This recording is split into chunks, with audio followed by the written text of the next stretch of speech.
You know that other creator in your space? The one who seems to have it all figured out. Contracts that don't feel improvised, a team that doesn't fall apart when they take a week off, brand deals that don't feel like they just got lucky. They're not smarter than you. They're not even necessarily bigger or better than you. They've just built something underneath the content that you haven't built yet. So last time we talked about why your content isn't your business. And today we're talking about what that something actually is and how to start building it before you're forced into it.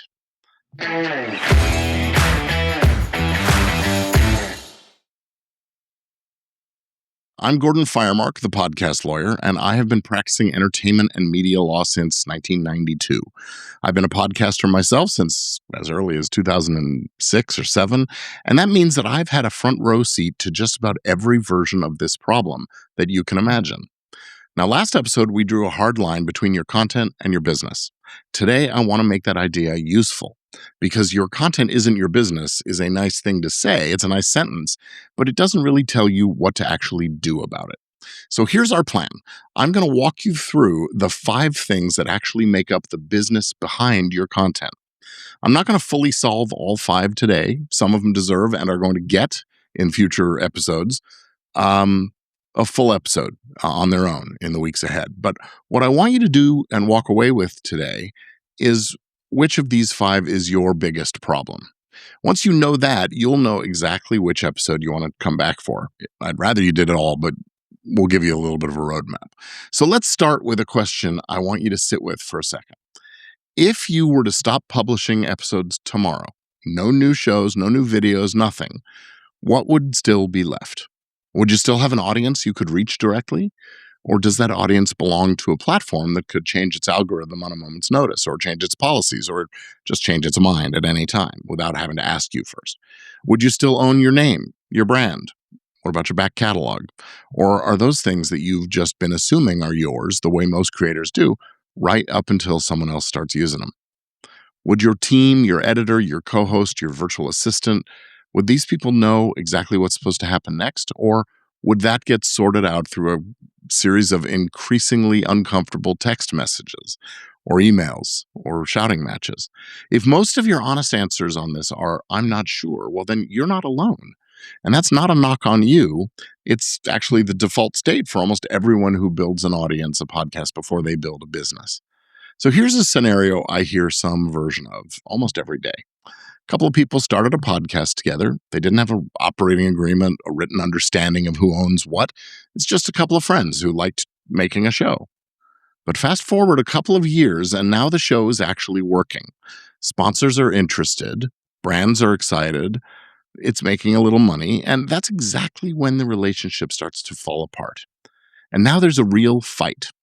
Who controls the social accounts? Who owns the name? Can one of them keep publishing under the old title while the other one just walks away? Nobody actually knows because nobody ever took the time to get it down in writing. And the ugly result is that neither person can really do much of anything with what they built together because it's not clear who has the rights to do those things. That is not a legal problem that happened to a business. That's what happens when there really was never a business in the first place, just content and a handshake. And if that story made you think, made you even just a little bit uncomfortable, hang on, because that's actually pillar 4. We're going to spend some real time on that soon. But this is exactly the kind of gap that I built the Creator Business Protection Blueprint to help you find. It walks you through what you actually have, what's exposed, and what to prioritize first. You can find it at gordonfiremark.com/blueprint. So now let's get into the 5 pieces. None of them are exotic. They all get ignored right up until they cause a problem. And then they get a lot of attention all of a sudden. First off, your audience. Not about the size of it, but who controls the relationship. If every one of your followers lives inside a platform you don't own, well, then you don't actually control that audience. The platform does. You are merely renting their attention, not owning it. So the gut check question is simple. If your main platform disappeared tomorrow, could you still reach your audience? Is there an email list? Do you have SMS information? Some channel that's actually yours? If the answer is no, that is a gap worth sitting with, and it's one we'll come back to directly in a future episode, because owning your audience deserves more than just a couple of minutes of thinking.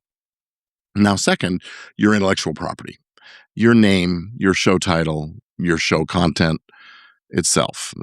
This is where I'm going to gently push back on some very common advice you'll hear from some of my peers and lots of creators. A lot of folks tell each other, you don't need to trademark anything. You don't need an LLC. That's only for the big guys. I understand why that advice spreads. It's comforting and it's free. And it's also, more often than not, flat out wrong, or at least incomplete. The question isn't whether you're big, it's whether someone else could start using your name tomorrow, and whether, if it hurt, and I think it would hurt for that, whether you'd have any real way to do something about it, to stop them. I hear from creators fairly often who've built something over years, hundreds of episodes, a real audience, and then they discover someone else is using an identical or confusingly similar name. Now, sometimes that's inadvertent, just accidental, but sometimes it's not. They saw your success and they wanted to jump in and capitalize on it, right? Either way, the panic is the same. Can I even stop this? And honestly, the answer depends almost entirely on whether you did anything to protect your name in the first place. We will get into exactly what doing something about it can look like when we talk about turning your content into something you can actually license and get paid for. That's coming soon as well. Now, third up is your brand.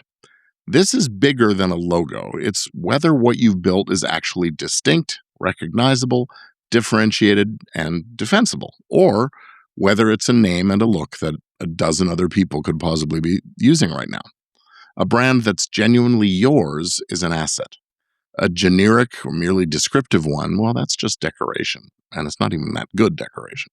So this is a big piece of what it actually means to go from creator with an audience to something that looks and functions like a real company. And that happens to be exactly what we'll be covering next month.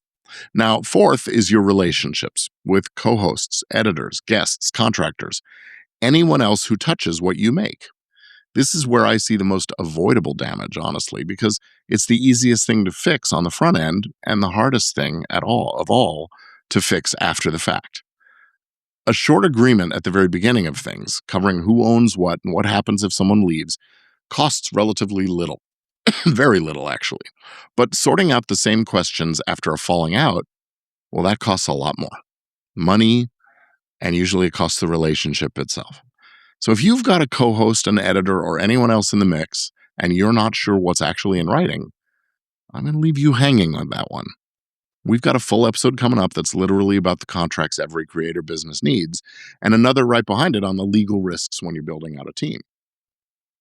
Excuse me. Between those two, this pillar gets fully covered, so stay tuned. Now, number 5 is your revenue. Not just how much money are you making, but how protected it is, how diversified your revenue streams are. If nearly all of your income comes from one sponsor, one platform's ad program, or one deal, well, you don't have a revenue stream, you have a single point of failure. And if you're taking sponsorship money without a real contract, well, then you're trusting the other side to define the terms on their timeline and in their favor. This is not paranoia. Payment disputes and vague terms are among the most common frustrations creators encounter once the brand deals and sponsorships become a real part of their income. Late payments, exclusivity clauses that quietly expanded after the decision was made, usage rights that never seem to end, none of these are unusual. In fact, they're closer to standard, and that needs to change. But because this one hits people's wallets directly, we are going to dedicate an entire episode to it very soon. What to actually look for before you sign that sponsorship or brand deal, not after. So those 5 things, audience, intellectual property, brand relationships, and revenue, they are not legal categories. They're just what a business actually is, whether that business happens to run on a podcast feed or a factory floor or whatever. So here's the part that matters the most. None of this stays the same size as you grow. The gaps that are survivable at 10,000 downloads an episode can become genuinely dangerous at 100,000 because more attention means more scrutiny. Bigger deals mean more exposure, and a bigger audience means a bigger name worth taking from you. If you're thinking about bringing on a partner, well, this is where it gets decided before the partnership, not during a dispute or after.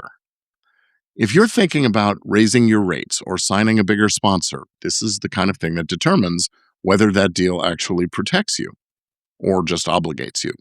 And if you ever want to sell what you've built or license it or step back from it without it collapsing, this is the entire ballgame. Nobody buys a bundle of unresolved risk. They buy an asset with clean ownership and enforceable rights. That question, what your business is actually worth and what it would take to eventually walk away from it, well, that's exactly where we're headed over the next couple of episodes. And I'll also say this plainly, because I think it's useful. You don't need a lawyer for every single one of these things every single time. Some of it you can absolutely handle yourself. A clear written understanding with your co-host, a basic contractor agreement, a decision to actually own your email list instead of just your follower count. That's not me trying to talk you out of legal work. It's me being straight with you about where DIY is generally fine versus where the stakes are high enough or the terms are complicated enough that getting it wrong costs a lot more than getting real help would have. So let's go back to that question at the top of the episode. If you stopped publishing tomorrow, what would still be yours? You should have a pretty good idea by now of which of the 5 pieces is your weak spot. Audience, intellectual property, brand, relationships, revenue. That's not homework. That's just useful information. And over the next several episodes, we're going to take each one of these and actually solve it piece by piece, starting with the contracts every creator business needs. That creator you were thinking of earlier, the one who seems to have it all figured out, they didn't get there by making better content than you. They got there by treating the business underneath the content like it mattered just as much as the content itself. So next time, we're going to dig into something most creators drastically underestimate, the actual value sitting inside the business you've already built. Value you may not even realize is there. Now listen, if today's episode had you wondering what you're sitting on, well, that's exactly where we're headed. I'm Gordon Firemark. This has been Legit Podcast Pro. So go out there and build something you actually own, and I'll see you soon.